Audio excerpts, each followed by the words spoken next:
hari di zaman Kangjeng Nabi urang Kangjeng Nabi Muhammad sallallahu alaihi wasallam aya seorang waliullah qutub anu kabeh ngarujuk kadinya saha Abu Yazid al-Bistami Syekhul Mursyid seluruh thariqah dek thariqah Tijaniyah dek thariqah Utsmaniyah dek thariqah Ghazaliyah dek thariqah Satoriyah dek thariqah Qadiriyah dek Naksabandiyah Qadiriyah Naksabandiyah jeung berbagai thariqah kabeh ngarujuk ka Abu Yazid al-Bistami. Emang kumaha gitu? Abu Yazid al-Bistami waktu dihamilkeun indungna sehat luar biasa. Tapi ketika barang dahar, asal dahar nu teu jelas, bae ngamuk di jero beuteung. Abu Yazid orok kene di jero beuteung indungna dahar nu teu jelas ngamuk di jero. Datang ka kaget indungna kok ngamuk budak. Datang kalau geus datang ka tikoro utah deui ku amukan Abu Yazid al-Bistami di jero beuteung. Masyaallah karim, urang lamun inget kadinya pohara amat Gusti Allah. Deka jadikeun seseorang anu istimewa di jero beuteung keneh. Lamun tadi Kangjeng Nabi Musa teu daekeun Yusuf geus kaluar, ja emang tadina ge ti indungna ieu. Ieu mah indungna keur carita indungna. Nginum atalu teu jelas, baru dah satu ketika indungna dikiriman ku pemerintah. Di jalan keneh geus ngamuk. Di jalan keneh indungna dikiriman ku pemerintah geus ngamuk bae. Wah, cak indungna pasti teu beres di dahareun nu bakal datang bae ieu. Ngamuk ajol-ajolan, ngamuk. Begitu datang kalawang, wah langsung utah-utahan pemajikanana. Encan ge di dahar geus utah-utahan. Coba. Cak pemajikanana, cak indungna, inditkeun eta inditkeun barang dahar ti pamarentah, inditkeun. Diinditkeun ge jauh, tentrem. Coba Haji Pendi. 180 derajat bedana. Ya Allah, ya Rabbi. Nah, kos gitulah Abu Yazid al-Bistami nu mantak diangkat jadi kutubul Syekhul Mursyid dari seluruh thariqah. Terus keluarlah Abu Yazid al-Bistami teu pernah ngadahar, teu pernah barang dahar lamun lain nu halal jasa. Bahkan pernah terjadi ketika di Ais, indungna masih nyusuan keneh kan kanyana.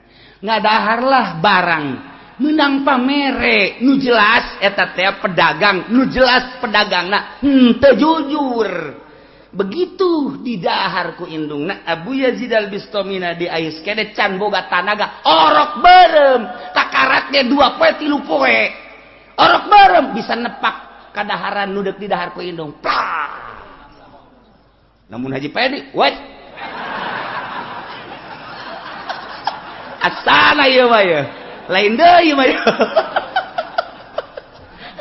kageteun indungna ya Allah ya Rabbi munajatlah indungna ka Gusti Allah ya Rabbi abdi teh ieu ngandung budakmu ieu kok aya perbedaan nah Gusti selalu berontak bae di jero beuteung hingga ketika abdi rek barang dahar hiji dahareun ieu teh kok ditepak aya naon Gusti abdi nyuhunkeun petunjuk Gusti langsung petingna sare indungna ngimpi kapanggih jeung Gusti Allah ya Allah eta ngimpi urang mah jeung kuntilanak uyang aing mangimpi urang mah sakunaon itu budaknya sarengkosan aing ngimpi diundang budak anjing hideung aduh hadeuna ge hudang aing pika tadi aing hudangkeun capek aing impian urang mah kos kitu bae gimana kumaha tah eta teh geus disimpulkeun bae teu nyaritakeun kos kumaha ngan disimpulkeun eta langsung ti Gusti Allah cak Gusti Allah wahai Ibu Yazid kaula deuk ngajadikeun hamba kaula nu ngaran Abu Yazid al-Bistami urang Bistom melalui rahim anjeun ku kula deuk dijadikeun manusia nu pangsucina sadunya setelah nabi kaula mantak dijaga ku kaula di jero beuteung keneh ketika anjeun deuk barang dahar nu teu jelas jana berontak ku dijaga ku kaula masyaallah maha kawasa Allah ialah wal baladut thayyibu yakhruju nabatuhu biizni rabbi tinggal kuari introspeksi jeung diri urang mun tadi Kangjeng Nabi Musa seperti kitu istimewana mun urang nyaritakeun Tuan Syekh Abdul Qadir sakitu hebat ta bulan Ramadan ge puasa, mun urang nyaritakeun Abu Yazid Al-Bistami Syekhul Mursyid seluruh thariqah seperti eta poharana. Coba ka diri urang geus datang ka mana urang ngadaharan riba. Geus datang ka mana urang ngadaharan perkara-perkara dahareun jeung ieu manu teu jelas. Ketika urang jadi pamarentah geus datang ka mana urang barang dahar anu teu jelas lain selain gaji urang. Ketika urang dagang, ketika urang tani dan lain sebagainya. Bener ge ieu kabeh ge meunang Allah meureun mun urang teu bener ku Allah urang deuk dikanarakakeun meureun naudzubillah min dzalik wa min dzalik. Maha kawasa Allah ngajagaan hambana. Gusti Allah dijerobeuteun kene. Terus datang ka kuari ge nu dijaga ku Gusti Allah. Ya Allah ya Rabbi.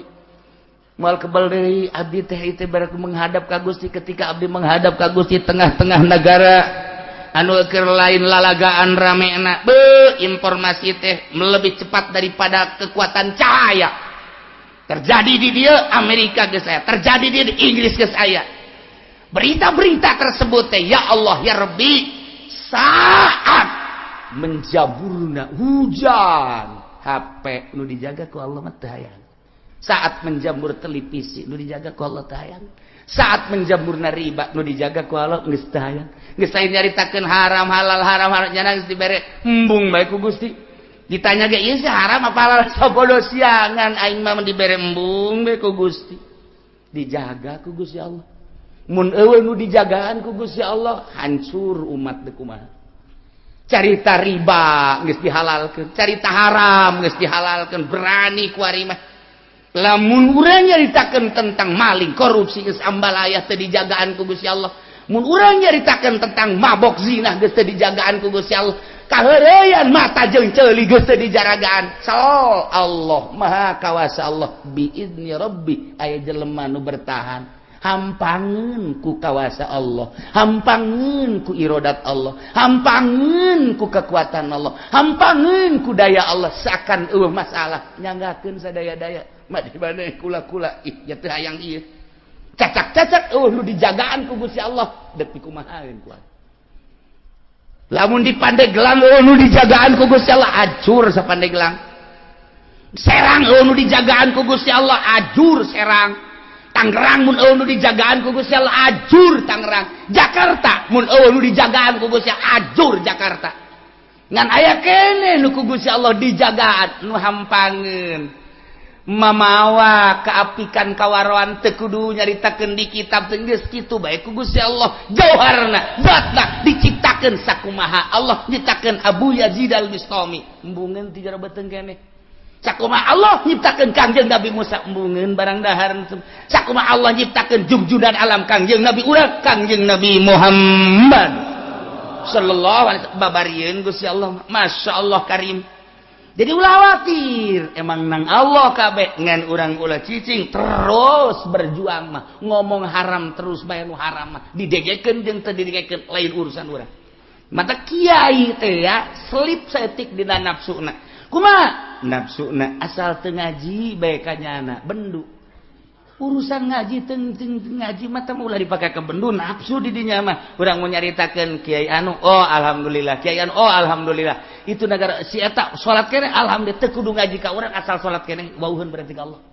Henteu kudu bae salat ge cilok ngaji ka aing mah teu ngamurid ka aing, teu nyahoan aing mama meureunanan. Puguh aing geus angkat buya. Eta teh nafsu takos kitu teh nafsu. Geus tembutannya teh geus henteu sinergis.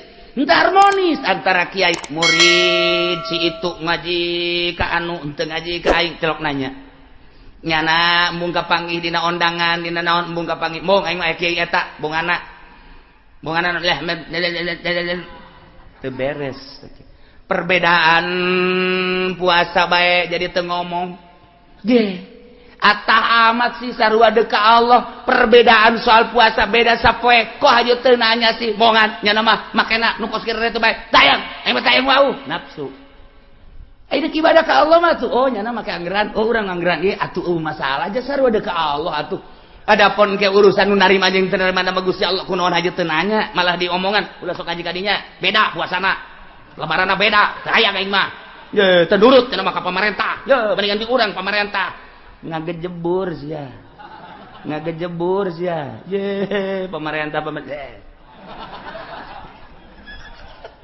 artinya ulah dijadikan permasalahan atau hayu aja ke Allah gimana jitu wau nafsu teten kos gitu ngaranna di dieulah loba keselipan para kiai aya nu deuk lebaran dikunci kapan masjidna ieu naonan ngunci masjid cenah salah ya Allah ya Rabbi nyana geus jelas bener apa henteu sih atuh deuk sarua deuk ka Allah mangga Allahu akbar sarua perbedaan atuh mangga teu baja keyakinan pek bae mantak istimewa jasa pemerintah mak menghargai Naksabandi padahal bejanan 3 poe oh masalah geus jasa sarua ka Allah kunaon atuh aya di urang ribut iyalah permasalahan nafsu hayang dituturkeun eta lanu nafsu ja urang mah ulah hayang dituturkeun ngaji sampaikeun urusan hayang dituturkeun nafsu ulah hayang dituturkeun asa ngadenge salat eta salat puasa geus alhamdulillah pandakwah teh titah nyahoan ka Allah kuna salat kuna puasa adapun nyana ngaji ka urang henteu lain urusan di papan teu bongan teu ngaji ka aing emang kurang emang teu rok mare berkat pan ka aing urusanna teu pabeuli ti berkat maru nah wal baladut thayyibu yakhrujul nabatu biizni rabbih hate jelema mukmin mah ketika disorot ku wahyu anu lir teu beda jeung hujan percis okos taneuh anu subur tis jararadi kemudian dijaga KBG biizni rabbih nu deuk dijadikeun kangjeng nu deuk dijadikeun tuan syekh nu deuk dijadikeun Syekh Abi Yazid Al-Bustami bladeuna nu deuk dijadikeun Syekh Asnawi Caringin nu dijadikeun Syekh Ahmad Khatib los ka bladitun nu dijadikeun wali sanga dibere kuat bae ku Gusti Allah cacak nu kuat di saat kuari wallahu a'lam walladzi khabusa ari kafir mah taneuh anu liat taneuh anu teas disorot ku wahyu ku kumaha ge percis kos taneuh anu pinuh ku batu dihujanan ku kumaha ge teas luar biasa teu daekeun jararadi kitulah kadzalika nusarriful ayati liqaumi yashkurun